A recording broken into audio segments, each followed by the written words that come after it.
Alright, hello friends, welcome two hours के YouTube channel. मेरा नाम है आयुष राठी और ये हमारा ट्रिक्स एंड चीट कोड्स का एक और नया एपिसोड है। मैं आपके सामने क्वेश्चंस लेने वाला हूं जेईई मेन के प्रीवियस ईयर क्वेश्चंस, और उसमें हम देखेंगे किस तरीके से हम ट्रिक्स एंड चीट कोड्स लगा सकते हैं, जाली जुगाड़ टेक्निक्स लगा सकते हैं, तुक्का टेक्निक्स लगा सकते हैं, ताकि कई बार जब एग्जाम में हमको एक्चुअल तरीके से क्वेश्चंस को सॉल्व करना नहीं आता है तो किस तरीके से हम लोग ऑल्टरनेटिव मेथड्स को यूज करके अपने आंसर तक या फिर उसके पास पहुंच सकते हैं। ठीक है, तो जल्द से इस वीडियो को लाइक करके चैनल को सब्सक्राइब करके यार स्क्वाड का हिस्सा बन जाओ। उम्मीद करते हैं कि आपको ये वीडियो पसंद आएगी।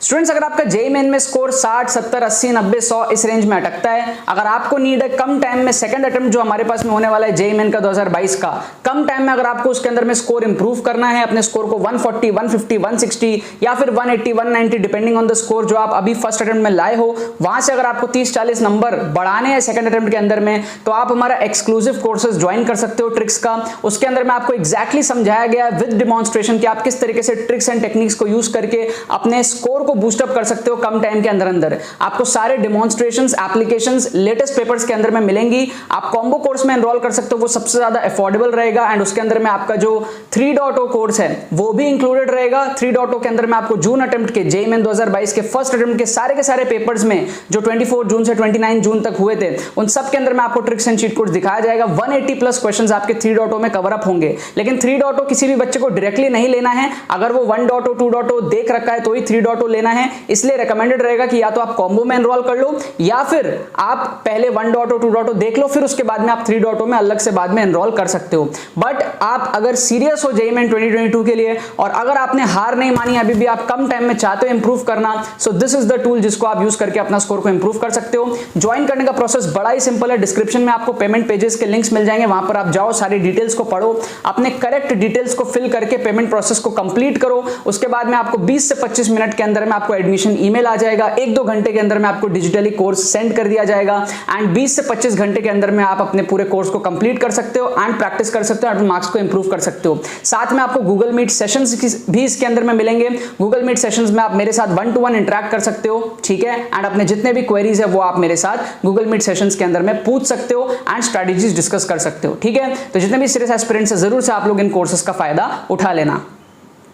तो देखो यहाँ पर मैंने आपके सामने दोबारा से क्वेश्चंस ले लिया है जेईई मेन 2022 के पेपर्स में से। इसी साल के पेपर्स के मैं यहाँ पर आपके सामने क्वेश्चंस ले रहा हूँ, और मैं आपको दिखा रहा हूँ कि जो भी ट्रिक्स एंड चीट कोड, जो भी तुक्का टेक्निक्स मैंने आप लोगों को लास्ट 2-3 महीने में सिखाई हैं, वो किस तरीके से इस साल के पेपर में अप्लाई हो रही हैं। ठीक है, बहुत सारे बच्चों ने अप्लाई किया, अपने स्कोर को बढ़ा लिए फर्स्ट अटेम्प्ट में, बहुत सारे बच्चे सेकंड अटेम्प्ट में बढ़ा रहे हैं। सेकंड अटेम्प्ट के कुछ बच्चों के पेपर्स अभी भी बाकी है, किसी के कल है, किसी के परसों है, किसी के तरसों हैं। ठीक है, तो बहुत सारे बच्चों के अभी भी पेपर्स बाकी है। तो आप लोगों को मैं कॉन्फिडेंस बूस्ट करने के लिए दिखा रहा हूँ कि जो भी चीज़ें मैंने आप लोगों को प्लेलिस्ट के अंदर में पिछले 2-3 महीने में सिखाई हैं, वो सारी इस साल के पेपर्स में बहुत अच्छे तरीके से काम कर रही हैं। ठीक है, मैं बहुत ज़्यादा क्वेश्चंस नहीं दिखा सकता क्योंकि हमारा जो 3.0 कोर्स है उसमें मैंने 180 से ज़्यादा क्वेश्चंस लिए हैं।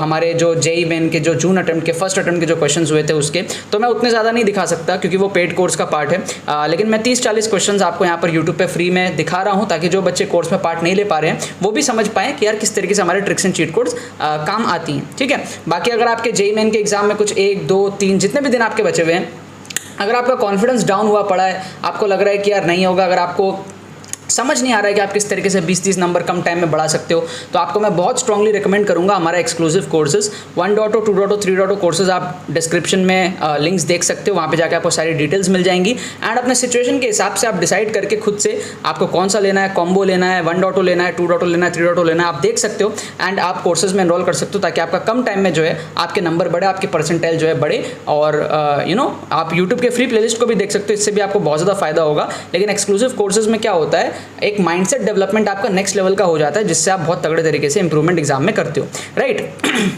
सो यहाँ पे 4 क्वेश्चन मैंने लिए हैं, चारों में आपको दिखाऊंगा कि मैंने जो जो टेक्निक्स आपको बताई थी वो किस तरीके से काम आ रही हैं। सिर्फ 4 क्वेश्चन में ट्रिक नहीं लग रही, ट्रिक बहुत सारे क्वेश्चन में लग रहा है। मैंने यहाँ पर इस वीडियो में आपके सामने 4 क्वेश्चन्स लिए हैं। तो सबसे पहले तो यहाँ पर क्या करेंगे, इस तरीके से एक चार्ट बना लेंगे और लिख देंगे क्वेश्चन 1, क्वेश्चन 2, क्वेश्चन 3, क्वेश्चन 4। ठीक है ना, इस तरीके से हमने यहाँ पर क्या है एक चार्ट बना लिया।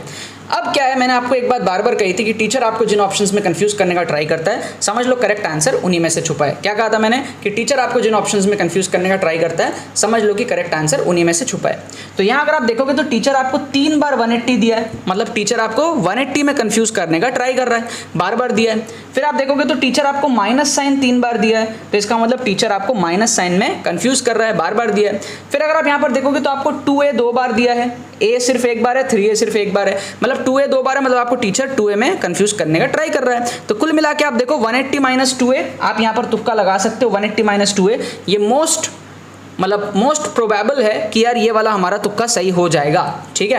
क्योंकि होता क्या है ना यार, एक ऑप्शन टीचर के पास होता है, वो उसी से बाकी ऑप्शंस को क्रिएट करता है। तो हमारा मकसद ये होता है कि हम उस एक ऑप्शन को फाइंड आउट कर ले जिससे बाकी ऑप्शंस बने हुए हैं।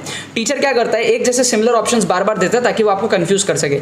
180 3 बार दिया, ऑब्वियस यार वो 180 में आपको कंफ्यूज कर रहा है। माइनस साइन 3 बार दिया, ऑब्वियस वो आपको माइनस साइन में कंफ्यूज कर रहा है ना। 2a 2 बार दिया, ऑब्वियस उसके दिमाग में 2a चल रहा था, बिकॉज 2a ही कहीं ना कहीं शायद आंसर था। तो यार इन सारे मेथड्स की कोई 100% गारंटी नहीं होती कि हमेशा काम करेगा, बट आप जैसे कि देख सकते हो आपके इस 4 क्वेश्चन जो आप अटेम्प्ट करोगे उसमें से मैं बता रहा हूं आपके 3 तो आराम से सब बच्चों के सही मैं करवा ही दूंगा अभी, ठीक है। जो मेथड्स मैंने बता रखे हैं उन्हीं के बेस पे, राइट। सेकंड क्वेश्चन देखो, मैंने आप लोगों को बताया था लंबे स्टेटमेंट को मार्क करो, है ना। लंबे स्टेटमेंट को आपको मार्क करना है। कभी भी ऐसे आपको 4 ऑप्शंस दिए हो, स्पेशली थ्योरी वाले क्वेश्चंस में, जहां पर एक ऑप्शन लंबा हो, 1 या 2 ऑप्शन लंबे हो, आपको उन लंबे ऑप्शंस में से मार्क करना है। तो यहाँ पर हम क्या करेंगे, सी ऑप्शन को तुक्का लगाएंगे। इसका लॉजिक मैंने आप लोगों को बताया था कि लंबा ऑप्शन देना कहीं ना कहीं टीचर की मजबूरी होती है। जिस टीचर ने क्वेश्चन बनाया होता है, ऑप्शन बनाया होता है, तो वो लंबा ऑप्शन क्यों देता है। छोटा भी तो दे सकता था, कोई और ऑप्शन भी तो दे सकता था, नहीं दे पाया, लंबा ही देना पड़ा। क्यों, शायद उसकी मजबूरी रही होगी, क्योंकि लंबा वाला ही करेक्ट ऑप्शन होगा, है ना। तो 10 में से 7-8 बार आप देखोगे लंबा ऑप्शन हमारा करेक्ट आंसर निकल के आता है ऐसे केसेस में। सेम आप यहां पर भी देखोगे, क्वेश्चन नंबर 3 का भी आंसर आप देखोगे लंबा ऑप्शन सी ही यहां पर निकल करके आ रहा है। तो अगर आपको तुक्का लगाना है ऐसे स्टेटमेंट वाले क्वेश्चंस में, तो आप लंबे ऑप्शन को जो है तुक्का लगाने के लिए प्रेफर किया करो, छोटे ऑप्शंस को प्रेफर मत किया करो, ठीक है।